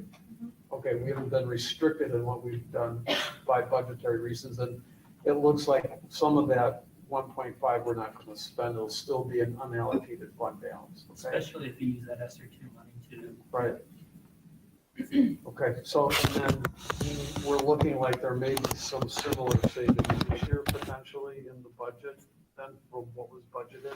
Okay. Yeah, I don't know about 1.5 million, but. Right. But something fairly significant, I think. Okay, I mean, that will be up to, when we get to budget time to determine how we're going to work with that. But, reading the tea leaves in terms of the state budget, I think it's going to be important that we have some leeway, at least for a couple of years, to be able to fund additional expenses that we might need coming out of COVID-19, because there will be some. And also, maybe just some one-off money, knowing we're in a tough budgetary cycle, depending on where we're at in terms of student growth. That was exactly the last comment that I wanted to make is, right now things have gone really well this year financially, but ongoing revenue is different than one-time revenue. And we've got a lot of one-time revenue.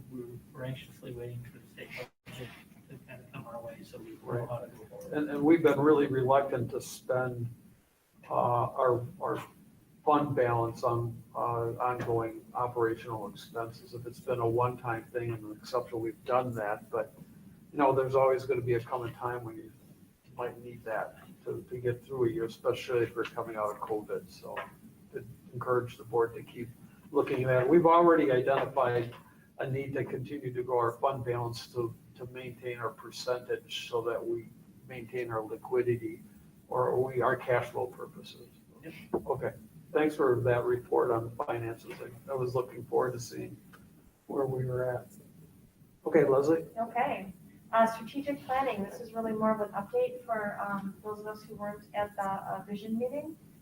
And that is our timeline for the strategic plan. Troy already went through it, and we added the school board workshop as was suggested at the meeting.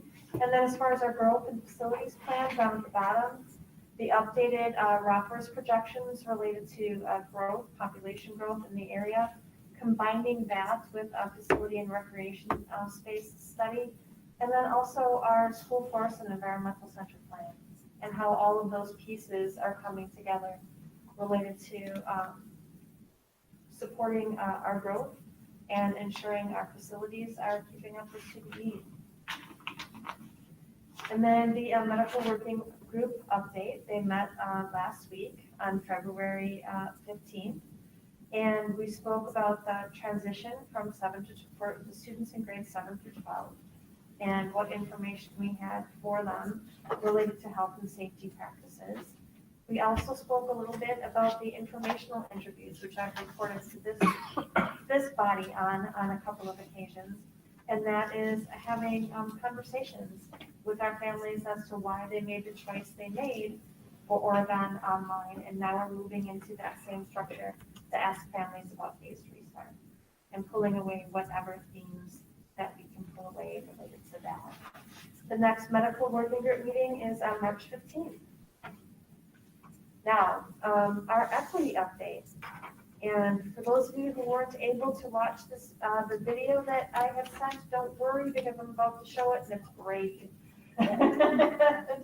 It's first I want to go over the 2021 equity initiatives. All of you have seen this before, but we'll continue to put it forward because it's so critical to what we do. And most of our schools are in their second round of lessons related to the anti-hate speech policy implementation, helping our students understand the why. Why do we have this policy? Why is it important? How does it contribute to having a safe and supportive environment that's so foundational to learning for all of our kids? So we're working through that curriculum that's being developed, and it's being reviewed by some of our outside partners to ensure that what we're producing is developmentally appropriate and high quality. And it's always good to have a third eye when you're putting together important lessons. And then, of course, the curriculum work, I think, is highly related to that, and what we're doing to make our curriculum more inclusive. I also want to put in a plug for the fact that we had our first parent group for parents of students of color. And that was on February 4th, and it was run by Nehemiah. And we are meeting with them next week to debrief and what they would suggest as some of our next steps to support our families and ensure that we are doing everything we can to be great partners. And then I wanted to show this video, and it was made by student organizations at the high school. High school administration, many thanks to them. And it was an interview with many of our former Oregon students who, as part of Black History Month, were reflecting on their experience here in Oregon and inspiring others related to what they're doing now, because they're doing some really terrific stuff. So Katie, I believe you're playing from your computer? Yep, can you stop presenting? You got it.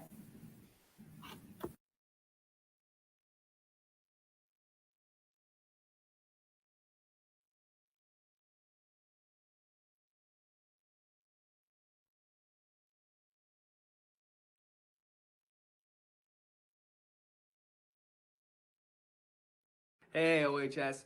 This week, in honor of Black History Month, we are excited to introduce you to 5 recent OHS alums: DeAndre Burrell, Maddie Kondua, Carly Monroe, Scarlett Rush, and Jaleel Turner. They graduated between 2018 and 2020 and came to talk to us about their time spent in OHS, some struggles they faced, and where they are today. We hope you enjoy their stories as much as we did.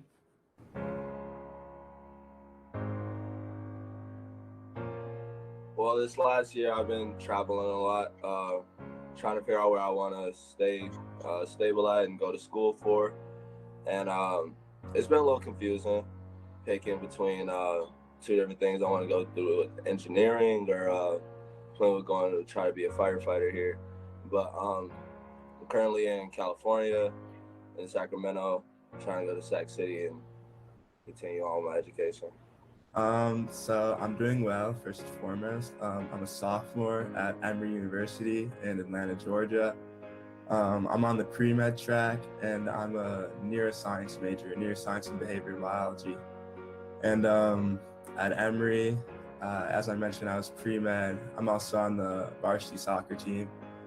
And then I'm also involved in a few other different clubs, such as BMI, which is like Black Male Initiative, and ASA, which is African Student Association. Well, I'm going to UW-Madison, so I'm in my 2nd semester. First semester went really well academically, and yeah.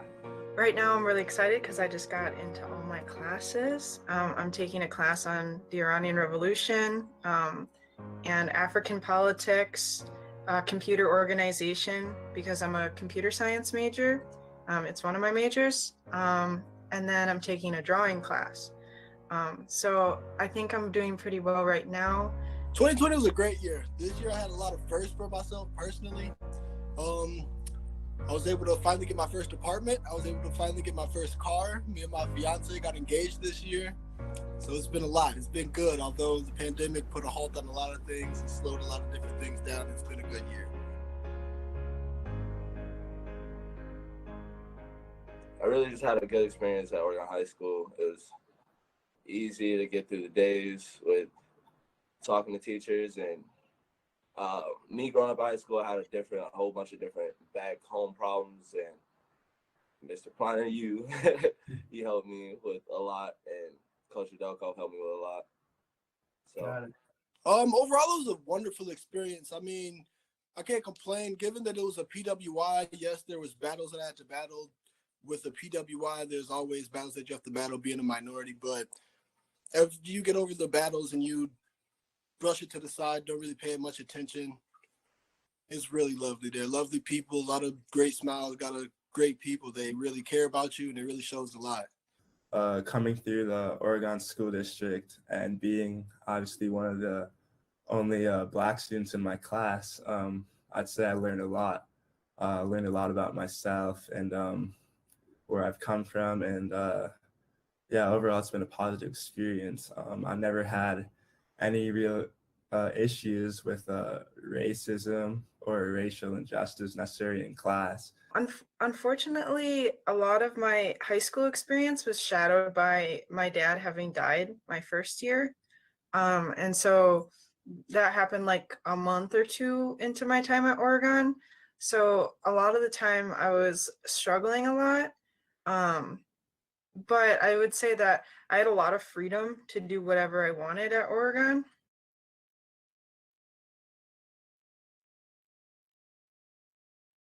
The racism that goes on in Oregon and how it can be prevented, but there's just not much done about it, and how when things do occur, there's just the lack of consequences. I didn't have a problem doing anything that I wanted to do at the high school. I was always involved, always welcomed by everyone with smiling faces, and it was wonderful. So I can't complain about that. It wasn't a bad experience whatsoever with me being one of the few minorities that did attend OHS. And then when I came to Oregon High School, I was like nervous.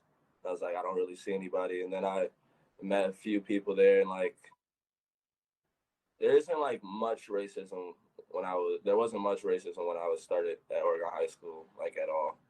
when I was at Oregon, I had some friends and they kept insisting, they're like, "You're African American," and I was like, "Bruh, like my dad was from Nigeria and my mom is like, you know, half German or mostly German and Irish from Wisconsin, and I'm like biracial," and they kept like trying to just tell me what my identity was, and I was just like, I mean, for me, I like see myself as mixed race or like biracial. So that was kind of something where like, and they were like, "Oh, well, you know, when I consider someone African American, I just look at like their features." I'm like, I don't know. I was definitely not super happy about stuff like that.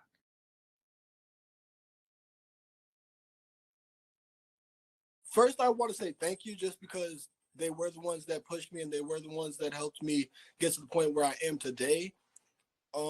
As well as telling them that they need to keep pushing everyone just as hard as they pushed me, and that it doesn't matter who it is, just keep believing in them, and hopefully they will come out on the better end of the spectrum and become the person that they hope that they would become.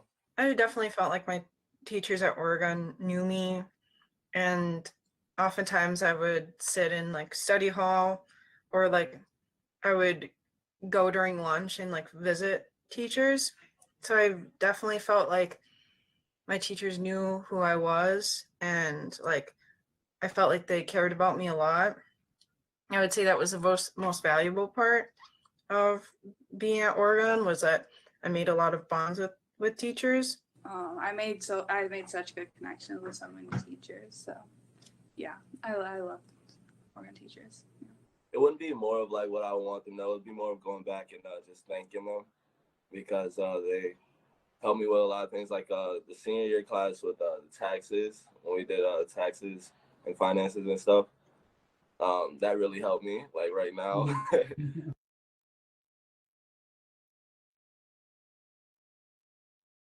Yeah, I would continue to work hard in class, continue to study, because in college it is a difficult transition, and the workload is pretty intense. You got a lot more going on, not just in academics, but maybe in other areas of your life. And yeah, you're gonna have a lot more on your plate to deal with. So I would in college or in high school, I would try and develop like some time management tools or techniques that you can practice in high school, because those will become very, very important in college, as you have a lot more to attend to. I hope that they are able to grow as individuals and find happiness and give that happiness to others as well. Don't let it overwhelm you. Take a step back and take a deep breath and see what you have to prioritize and set goals.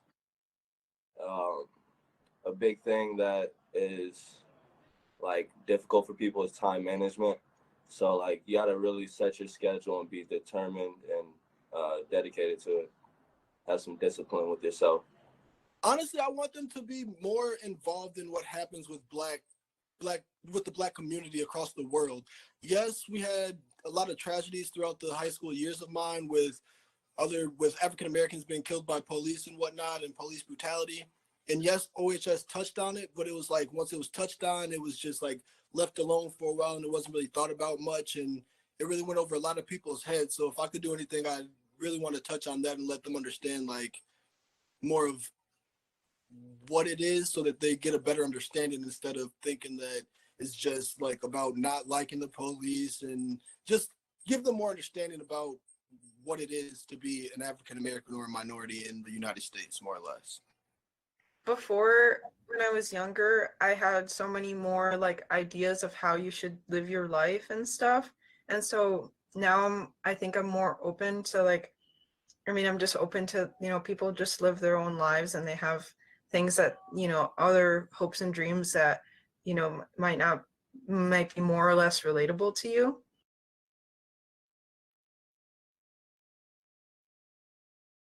Definitely just to, I don't know, breathe a little bit and take breaks and not care as much about what people think about me. I would probably be very focused on like things like mental health and taking care of yourself and like your body and everything, because as you get older, like those are things that you have to start when you're young, and I don't think college is like too late for that. I would have told myself that when you were a junior, take some AP classes, challenge myself with different classes and different things. Don't be afraid to step out of my comfort zone. And basically try my best with everything I did, because I found myself slacking a lot back then. I would tell them to work harder and don't take anything for granted.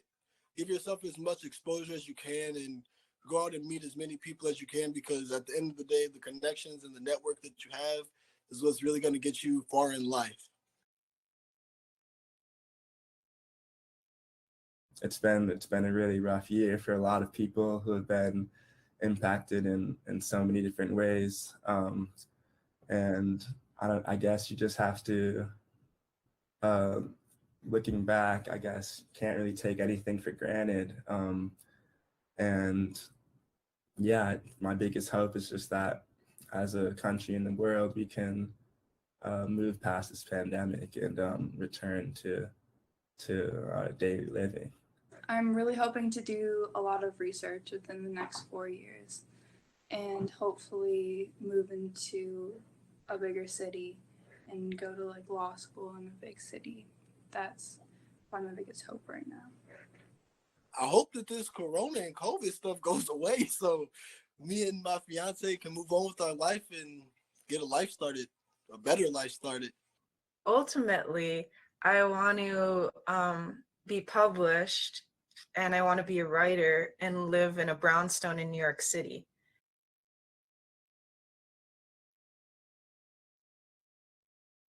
First, I gotta give a shout out to Jim Kleiner because, well, I wouldn't be here without him. All of my teachers and everybody that helped me getting throughout high school and as well as college, because I still do talk to a couple of teachers and a couple other people that are involved at OHS. So give a shout out to them and thank them for pushing me and still helping me as I continue to grow and become a better person. Definitely Mr. Ebert, Miss Ehrlich, Miss Davies. Yes, but I love all of my teachers. I have some cousins that are actually in high school, Amber and Bella Inton. So I'll give a shout out to them. And then probably one of my most impactful teachers, Mr. Dierks. I've known him since I was a kid. He used to coach me as a younger soccer player. So I'll give a shout out to him. He's been very influential up to this point in my life. So thank you. Mr. Akshuta, because my sisters love him. And I never had him, and now they make me feel sad all the time because I never took him. And so you should take Mr. Akshuta, because that's probably one of the biggest mistakes I did, or I made. Shout out to like everybody.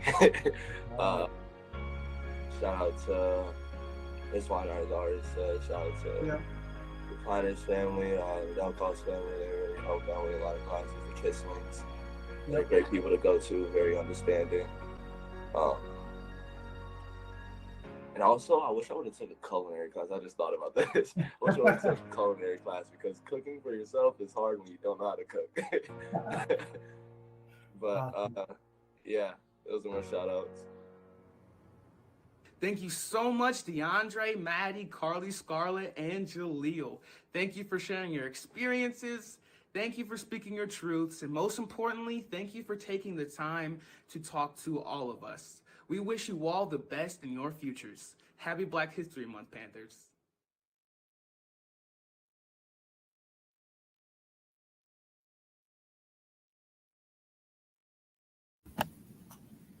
I think everyone can see why I personally found that to be so, so inspirational, and I hope you did too. These are wonderful young people who were a part of our, part of our school district, some of them for their entire lives. And then to see all the wonderful things that they're doing and all of the good things they have to share, and sometimes the difficult things that were difficult to hear. And that's okay, because it's important that they speak their truth, because that's how we get better. So wonderful, inspirational young people. I always enjoy hearing what it is that they're doing next. So. And then, should I just move on to superintendent's report? So it was a bus driver appreciation week, the week that we had previously met. And so we were definitely able to do some fun things to say thank you to our drivers. And honestly, this is the year where they are working extraordinarily hard to help all of these things work the way they should, and doing more than anybody, than any of us ever could have expected. They're great partners with us, and we appreciate them very much. Let me interrupt you there. I think Tim has something to add for that.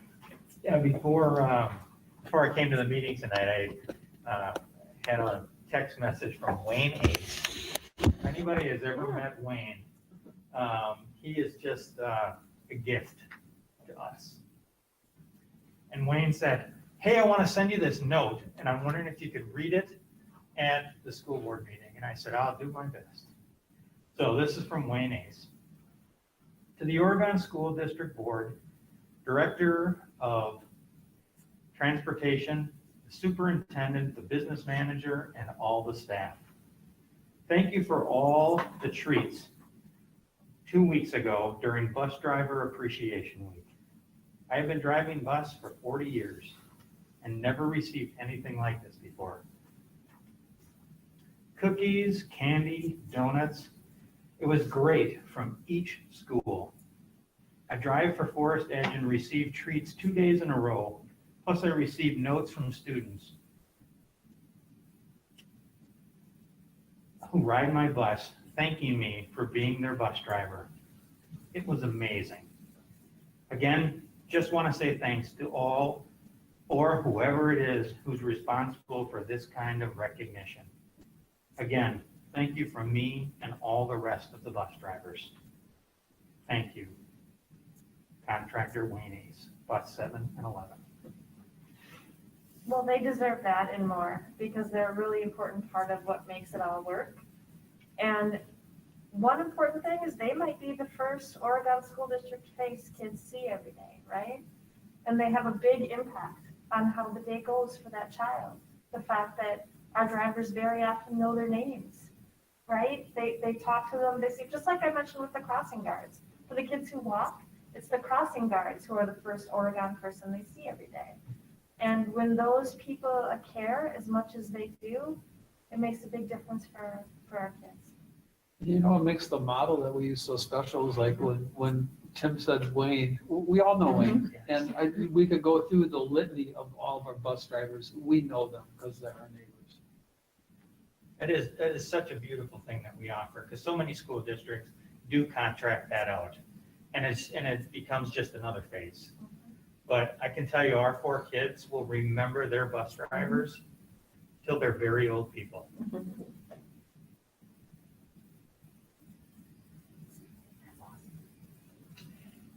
We passed the 100,000 lunches and breakfasts served, so that's an amazing milestone too. And I can't say enough about our food service director, her co-director, and or her assistant director, and the staff. They have, once again, they've gone above and beyond to make all of this happen for our families. And it benefits a lot of people throughout the school district, what they've been able to do throughout this pandemic. And there's no grass growing underneath Sarah Tomsevich's feet, because she's already planning next year and contracts she has related to healthier foods that'll be on the menu, etc. And then finally, I was able to, along with several other staff members, attend the 2 Oregon middle school band concerts last week. One was, I think one started at 7 and one at 7:45, and students submitted videos of themselves playing, commenting on their work, talking about why it was important to them. And then there was a video compilation of all of them, their separate pieces coming together for one large piece at the end. So it was a great experience. The kids are clearly growing as musicians. And it was a lovely way to spend a Thursday night.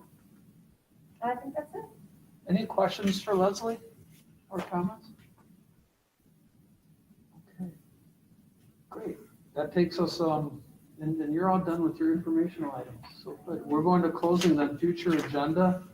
We're going to have 2 meetings in March, I think is the plan now. We were thinking about one, but we are going to be on, I think, the 22nd.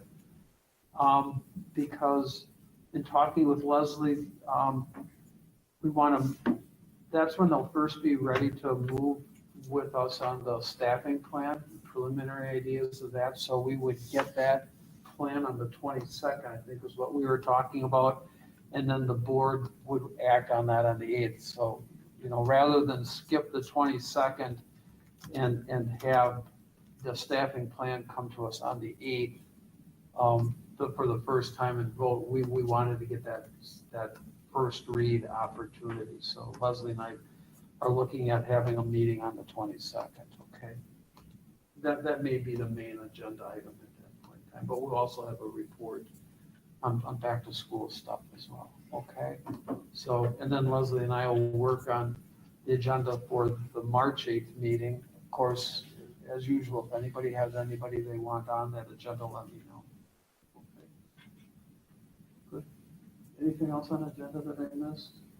Okay, and Anna, anything policy, will you have anything for the heat? I forgot what date you were meeting. I don't know that we'll have an action item at Okay. the March 8th meeting. We're meeting the March 1st. So we're still in some data collection mode on some things, so I don't think we'll have. Just let me know if you do. I will. Coming out of that, so, okay.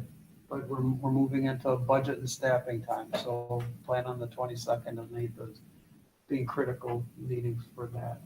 Okay. Anything else, Dr. Burks, for tonight? We'll go through checkup. Kevin? I'm good. I just really enjoyed that video. And, it's always great hearing from all students, but especially these students, as we learn to improve and equity and how we respond to all these things. So that was really cool. And that MC was really impressive too. What was it? The class, what grade is he in? Oh gosh, is he a junior or senior? Looking at Jim. Senior? Okay. Oh, thanks, Andrew. Future in TV, I guess. I think so too. Yeah, that's cool. Thank you. Troy? Yeah, I just wanted to share a conversation I had with one of the principals recently, and this person commented on, they feel like they know the students so much better this year than any other year. And it's because the conversations are so intentional, and we're not dealing with discipline, many discipline issues, not just passing people in the hallway, but those conversations have been really, really intentional to get to know the students. So I wanted to share that with the board, because it really was impactful to me. That's all I had. Thanks, Troy. Anna? No report. Heather? And that's it. Yeah. I had a chance to talk with one of my nephews who is teaching his first year over in Milwaukee, and how challenging it is, he said, to get student engagement. And clearly we are not having that kind of issue here based on the assessments that are being done. And, now having kids back in at least for a limited amount of time each week, it has been an extraordinary challenge for him. And so I'm so thankful that that's something that we're struggling to teach, not struggling to just get kids in the seat and be in attendance. And so, and that has a lot to do with our educators, without question. So I just really appreciate that. And after the weekend, after hearing his struggles, I appreciate that much more. Krista? Nothing for me. I just have one thing. I remember Madison Condoa because Charlie and I were what I call working out at the track, and there was this young man down there, and he's a soccer player at Emory, and holy cow, just amazing. Charlie looked at me and was like, "Wow, he's amazing." And just a terrific athlete. We ended up talking for 20 minutes down at the track. That's just sort of, you got the sense of Madison and the rest of them, but I just had interacted with Madison before and was like, wow. And so really proud of those kids and how hard they've worked to get where they are. All of our students. Okay. We will see everybody on March 8th. I need one motion then to end the evening. Motion to adjourn. Is there a second? I'll second. All in favor signify by saying aye. Aye. Opposed, we are adjourned at 8:39.